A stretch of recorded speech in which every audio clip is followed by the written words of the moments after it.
Hey everyone, welcome back to the channel. Today, we're diving into an exhaustive exploration of a landmark piece of legislation that has captured the attention of the nation, the so-called Big Beautiful Bill, signed into law by President Donald Trump on July 4th, 2025, a date that marks a pivotal moment in his second-term agenda. This colossal 887-page bill passed by the House of Representatives on July 3, 2025, with a narrow vote of 218 to 214, and by the Senate on July 1st in a tense 51-50 vote, with Vice President James David Vance casting the decisive tie-breaking vote, is a sweeping package that reshapes tax policy, bolsters border security, defense, and energy production, and introduces dramatic changes to social programs like Medicaid and the Supplemental Nutrition Assistance Program, commonly known as food stamps. The Congressional Budget Office projects that this legislation will add a staggering $3.4 trillion to the federal deficit over the next 10 years and could result in 11.8 million Americans losing health insurance coverage, though Republicans in the White House have challenged these estimates as overly pessimistic. In this comprehensive blog, we'll meticulously dissect every major component of this bill, elucidate its far-reaching implications for individuals, families, businesses, and the nation, provide vivid real-world examples to contextualize its impact, and analyze what this monumental legislation means for the future of the United States. This is a deep, detailed journey, so settle in, grab a snack, and let's unpack the intricacies of this historic bill signed on July 4th, 2025. Let's begin with the cornerstone of the bill, the permanent extension of the 2017 Tax Cuts and Jobs Act, a hallmark of President Trump's first term. This legislation slashed individual income tax rates across multiple brackets and reduced the corporate tax rate from 35% to 21%, but many of its provisions were slated to expire at the end of 2025. By making most of these tax cuts permanent, the new bill ensures long-term tax relief for individuals and businesses. For instance, a family in Wisconsin earning $70,000 annually might save $1,500 or more each year due to lower tax brackets and enhanced deductions. Similarly, a medium-sized manufacturing company in Pennsylvania with profits of $3 million could retain hundreds of thousands in savings, potentially allowing it to expand operations or hire additional workers. The bill also permanently extends the expanded standard deduction, which nearly doubled in 2017 to $12,000 for single filers and $24,000 for married couples filing jointly. For example, a single nurse in Arizona earning $50,000 could reduce their taxable income by $12,000, potentially saving them $800 or more in federal taxes annually. However, the Congressional Budget Office warns that these permanent tax cuts will significantly reduce federal revenue, contributing heavily to the projected $3.4 trillion deficit increase over the next decade. This trade-off, lower taxes versus a ballooning national debt, has sparked intense debate about the bill's long-term fiscal consequences, with critics arguing it could strain future budgets and supporters claiming it will fuel economic growth. One of the most debated tax provisions is the temporary increase in the state and local tax deduction cap, often referred to by its acronym, but which we'll spell out here as the state and local tax deduction. The bill raises this cap from $10,000 to $40,000 for 5 years, after which it reverts to $10,000. This change is a lifeline for residents of high-tax states like California, New York, and Connecticut, where property taxes and state income taxes frequently exceed the current $10,000 limit. For example, consider a homeowner in San Francisco with a property tax bill of $50,000 and state income taxes of $12,000. Under the new cap, they could deduct $40,000 from their federal taxable income, potentially saving them $12,000 or more in federal taxes, depending on their tax bracket. This provision was a major point of contention in the House, where Republicans from high-tax states, sometimes called blue state Republicans, insisted on the increase to secure their votes. In contrast, Senate Republicans, representing fewer high-tax states, were less invested, resulting in the 5-year limit as a compromise. Critics argue that this change primarily benefits affluent homeowners in high-cost areas, while middle-class families in states with lower taxes, such as Texas or Tennessee, see minimal benefits. For instance, a homeowner in Dallas with a $6,000 property tax bill was already fully covered by the $10,000 cap and gains nothing from the increase, highlighting regional disparities in the policy's impact. The bill also bolsters the child tax credit, permanently increasing it from $2,000 to $2,200 per qualifying child, a more modest adjustment than the $2,500 initially proposed by the House. This change offers tangible relief for families with children. For example, a couple in North Carolina with 2 children and an income of $85,000 could see their tax credit rise by $400. Which might cover a semester of after-school activities or a portion of summer camp fees. While this increase is welcomed, some Democrats have criticized it as insufficient, pointing to the temporary expansion to $3,000 per child during the COVID-19 pandemic as a more effective model for addressing rising costs of raising children. Another significant tax provision introduces new deductions for tipped workers and overtime wages, both set to expire in 2028. The no tax on tips provision creates a deduction that eliminates federal income tax, though not state or payroll taxes, on tips, capped at $25,000. This is a major win for service industry workers, such as waiters, bartenders, and delivery drivers. For instance, a bartender in Chicago earning $35,000 in wages plus $20,000 in tips could deduct the full $20,000, potentially saving them $4,500 in federal taxes, depending on their tax bracket. The deduction phases out for individuals earning over $150,000 or couples earning over $300,000, ensuring it targets middle-income workers. The overtime deduction similarly benefits workers who rely on extra hours, such as construction workers, nurses, or warehouse employees. For example, a factory worker in Michigan earning $12,000 in overtime could deduct that amount, reducing their taxable income and saving approximately $2,000 in taxes. The Senate's version of these deductions differs from the House's initial proposal, which had no cap on tip deductions and restricted eligibility to those earning $160,000 or less, reflecting a compromise to balance cost and accessibility. On the spending front, the bill allocates unprecedented resources for Homeland Security and immigration enforcement, a cornerstone of President Trump's platform. It provides $46.5 billion for border wall construction and related expenses, $45 billion to expand immigrant detention facilities, and $30 billion for resources like hiring, training, and equipment for United States Immigration and Customs Enforcement. The border wall funding could support the construction of hundreds of miles of new barriers, advanced surveillance technologies like drones and cameras, and additional Border Patrol agents. For example, in Arizona, this could mean extending the wall along the border with Mexico, potentially reducing illegal crossings in areas like Yuma. The $45 billion for detention facilities could significantly increase capacity to hold immigrants in custody, addressing overcrowding but raising concerns among human rights advocates about conditions in these facilities. The $30 billion for immigration and customs enforcement could fund the hiring of thousands of new officers and the deployment of advanced technology, though critics argue this prioritizes enforcement over comprehensive immigration reform. The bill also introduces a $100 fee for asylum applications, a sharp reduction from the $1,000 fee initially proposed by the House, which was struck down by the Senate parliamentarian for violating budget reconciliation rules. While $100 is more manageable, it could still pose a barrier for some asylum seekers. For instance, a refugee from Guatemala fleeing gang violence might struggle to pay $100 per family member, especially if multiple applications are required. The bill's overhaul of Medicaid, the government-sponsored healthcare program for low-income and disabled Americans, is one of its most controversial elements.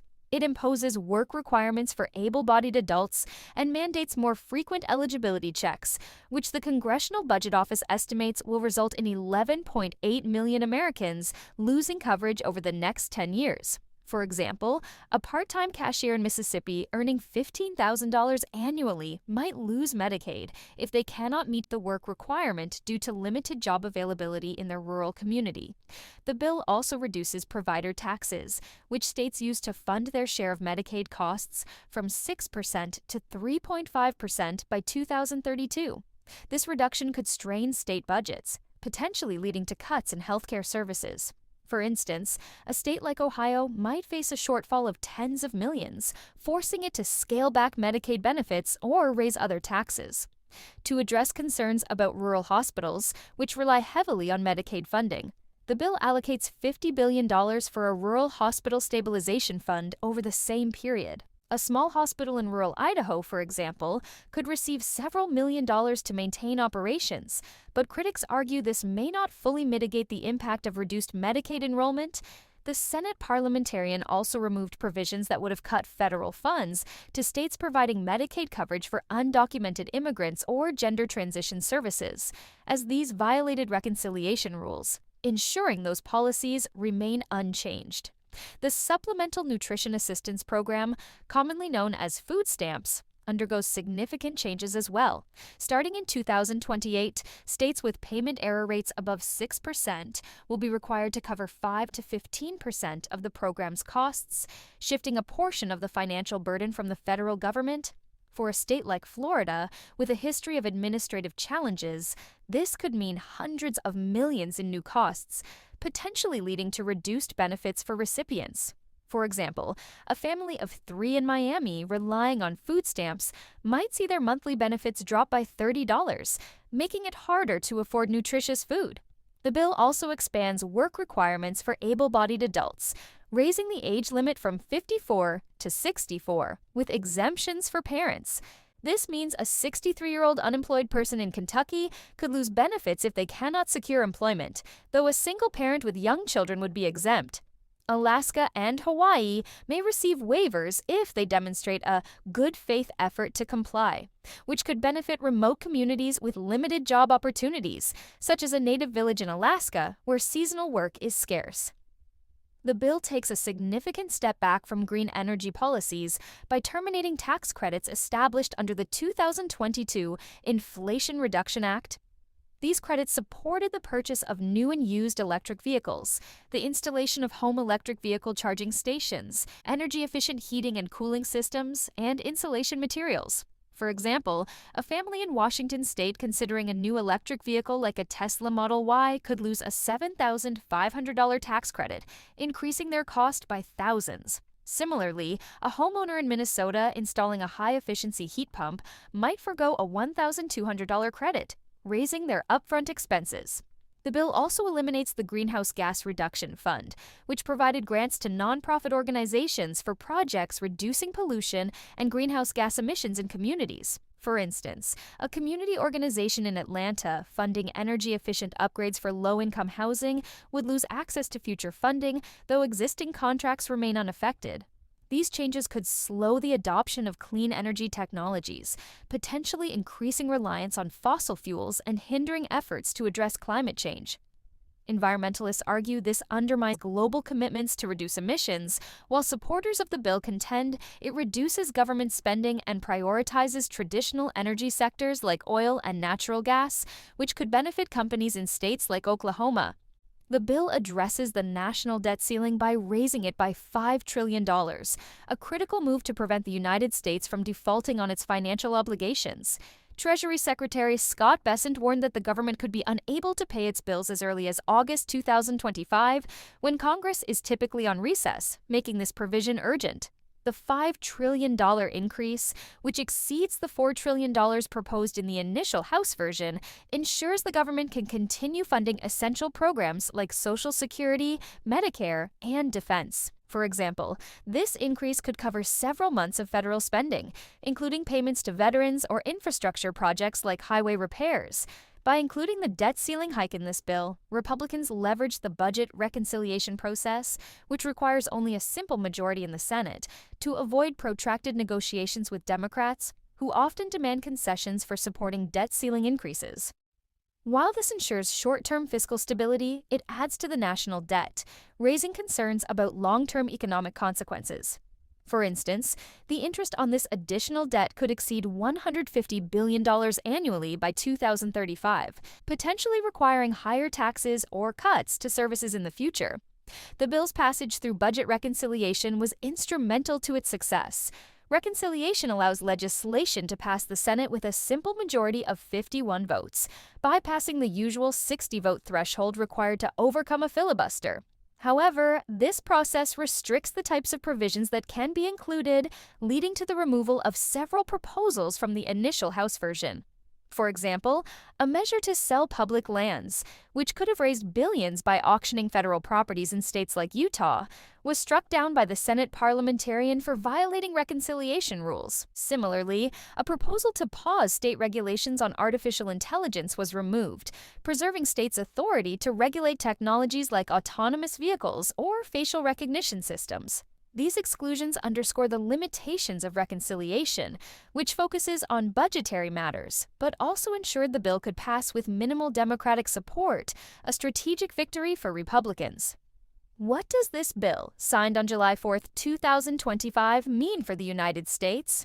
For supporters, it's a bold realization of President Trump's vision: lower taxes to stimulate economic growth, robust border security to enhance national safety, and a rollback of green energy initiatives they view as costly and inefficient. A small business owner in Nevada might celebrate the permanent tax cuts, which could free up $60,000 annually for reinvestment, while a Border Patrol agent in New Mexico could welcome the $46.5 billion for enhanced security measures. The increased child tax credit and deductions for tips and overtime provide direct relief for working families and service workers, potentially boosting their financial security. However, critics see a troubling picture: 11.8 million Americans, potentially losing Medicaid coverage, could face severe hardship, such as a cancer patient in Virginia, unable to afford treatment without insurance.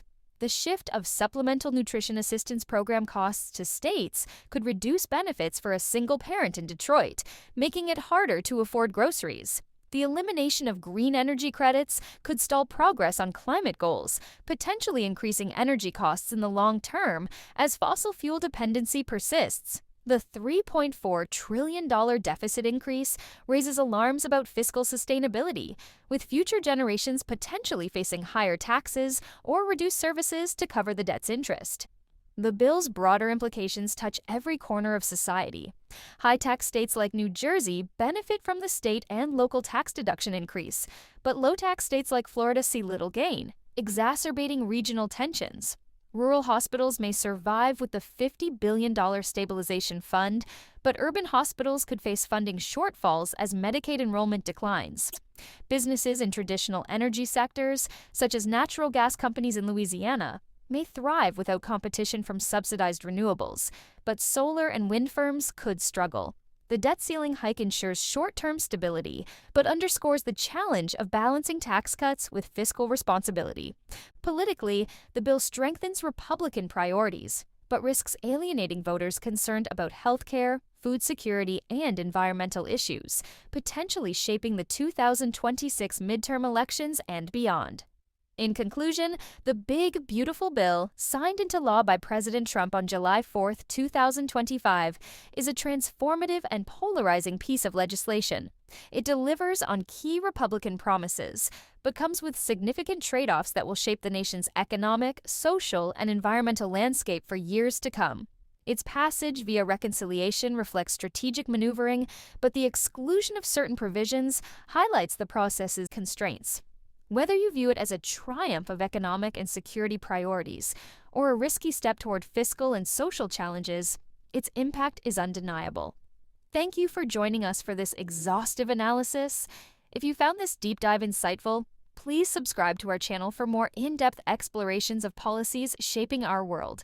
I'll see you in the next one.